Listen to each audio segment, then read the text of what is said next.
ఈరోజు విశ్వాసులుగా భక్తులుగా చాలాసార్లు మనము చిన్న చిన్న విషయాల్లో ఒత్తిడిలో తప్పు నిర్ణయాలు తీసుకుంటున్నాము. మన చుట్టూ జరుగుతున్న పరిస్థితుల్ని చూసి, మన చుట్టూ ఉన్న మనుషుల్ని చూసి, మన జీవితంలో ఒక ఆలోచనలోకి మనం వచ్చేసే వారంగా ఉంటున్నాము. వాడికి అప్పులు ఉన్నాయి, వీడికి అప్పులు ఉన్నాయి, నాకు అప్పు ఉండటంలో తప్పేముంది? ఆడికి షుగర్ ఉంది, వీడికి షుగర్ ఉంది, నాకు షుగర్ ఉండటంలో తప్పేముంది? మా స్టూడెంట్స్కి బాగా అర్థమవుతుంది. ఆడికి 4 సబ్జెక్టులు ఆగినాయి, వీడికి 3 ఆగినాయి, నాకు 5 ఆగితే తప్పేముంది? యాకోబు గారి కంటే ఏసావు గారే గొప్ప ఆయన, యాకోబు గారి కంటే ఏసావే పెద్ద ఆయన. చాలా స్పష్టంగా అక్కడ బైబిల్ గ్రంథాల్లో రాయబడుతుంది.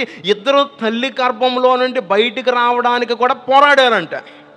పోరాడి మొట్టమొదటగా ఓడిపోయింది ఎవరు అని అంటే మన యాకోబు బ్రదరు. అయితే ఒకే ఇంట్లో ఆల్మోస్ట్ ఫ్రాక్షన్ ఆఫ్ సెకండ్స్లో పుట్టిన ఆ ఇద్దరు విషయంలో దేవుడికి ఒక వేరు ప్రణాళికను ఆయన కలిగి ఉన్నారు. ఆయన స్తోత్రాలు చెప్తాం ఒకసారి. సో నీ పక్కనున్నవాడి కష్టం చూసి ఆ కష్టం నాకు రావడంలో తప్పేం లేదు అనే ఆలోచన విధానాన్ని మీరు కలిగి ఉండొద్దు. నీ పక్కన వాడు ఏదైతే శ్రమపరచబడుతున్నాడో ఆ శ్రమ నీకు వచ్చింది కదా అని చెప్పి ఏం పర్లేదులే అనే ఆలోచన విధానాన్ని మీరు కలిగి ఉండొద్దు. సేవకుడిగా నేను చెప్తున్న మాట, వారి జీవితంలో దేవుడు ఒక శ్రమను అనుమతించినప్పుడు మీ జీవితంలో మీ విషయంలో ఆయనకు ఒక ప్రణాళిక కలిగి ఉన్నారు. ఆ ప్రణాళికను మీరు తెలుసుకునేవారుగా ఉండాలి. ఈరోజు దేవుని యొక్క ప్రణాళికని తెలుసుకోలేక, దేవుని యొక్క ఆలోచనలు తెలుసుకోలేక హృదయాల్ని కఠినపరుచుకునేవారు అనేక మంది, కఠినమైన నిర్ణయాలు తీసుకునేవారు అనేక మంది. ఎందుకు సూసైడ్స్ జరుగుతున్నాయి? వాడు ఫెయిల్ అయ్యాడు, నేను ఫెయిల్ అయ్యాను. వాడు ఫెయిల్ అయ్యి చచ్చిపోయాడు, నేను ఫెయిల్ అయ్యి ఏం చేయాలి? చచ్చిపోవాలి.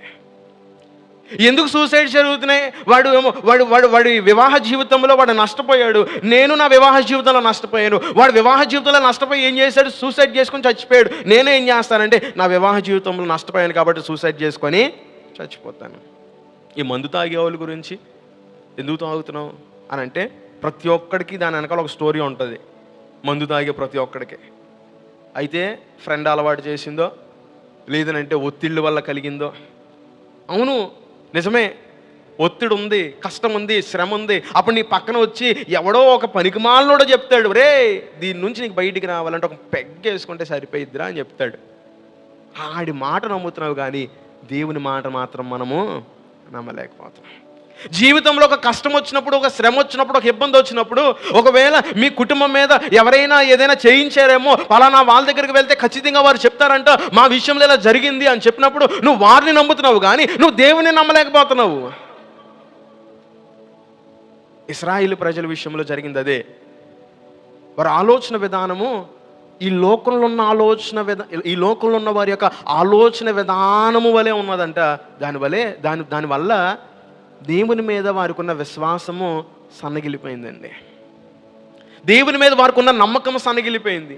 ఈ ఆదివారము దేవుని సన్నిధిలోకి వచ్చి ఆరాధిస్తున్న మీ అందరికీ సేవకుడిగా నేను తెలియజేస్తున్న మాట ఒకటే, నీ విషయంలో దేవుడు ఒక ప్రత్యేకమైన ప్రణాళిక కలిగి ఉన్నాడు, ఒక ప్రత్యేకమైన ఆలోచన కలిగి ఉన్నాడు. నీ విషయంలో ఒక ప్రత్యేకమైన వాగ్దానం ఆయన విడుదల చేసి ఉన్నారు. ఆ వాగ్దానాన్ని నెరవేర్చడానికి నేను ఒక ప్రత్యేకమైన మార్గంలో నడిపించబోతున్నారు. ఆమేన్ చెప్దామా? పక్కనోడిని చూసి ఆ మార్గంలో వెళ్ళాలి, అటువలే నాకు దీవెనలు రావాలి, అటువలే నాకు ఆశీర్వాదములు రావాలి, ఆ సేమ్ అలానే నాకు కూడా నా జీవితంలో వాగ్దాన సంబంధమైన కార్యములు జరగాలని ఆశించడం మానివేయండి దయచేసి. ఒక్కొక్కరికి ఒక్కొక్క రకమైన ట్రీట్మెంట్ అండి. సమస్య పెద్దదయ్యే కొద్దీ, సమస్య కఠినమయ్యే కొద్దీ నేను చెప్తున్న మాట సేవకుడిగా, మీ జీవితంలో దేవుడు ఒక ప్రత్యేకమైన ప్రణాళిక కలిగి ఉన్నారు అనే విషయాన్ని గుర్తించేవారిగా మీరు ఉండాలి. సర్వసాధారణంగా కడుపు నొప్పి అనుకోండి, ఆర్ఎంపీ దగ్గరికి వెళ్తాం, లేదంటే డాక్టర్ గారి దగ్గరికి వెళ్తాం, ఏమో అని ఒక పెయిన్ కిల్లర్ ఇస్తారు. ఉదాహరణకి ఇప్పుడు నేను ఇంకొక బ్రదరు ఇద్దరం కలిసి వెళ్ళాం. ఇద్దరికి ఒకటే రకమైన కడుపులు నొప్పి. ఇద్దరికి వెంటనే ఏం చేస్తారు? ఒకటే రకమైన ఇంజెక్షను ఇచ్చేస్తారు వెంటనే. నీకు కడుపు నొప్పేనా? నీకు కడుపు నొప్పి. నీకు కడుపు నొప్పేనా? నీకు మొత్తం నలుగురికి 4 ఇంజెక్షన్లు పొడిచేయండి అమ్మా అంటారు నర్సులకి.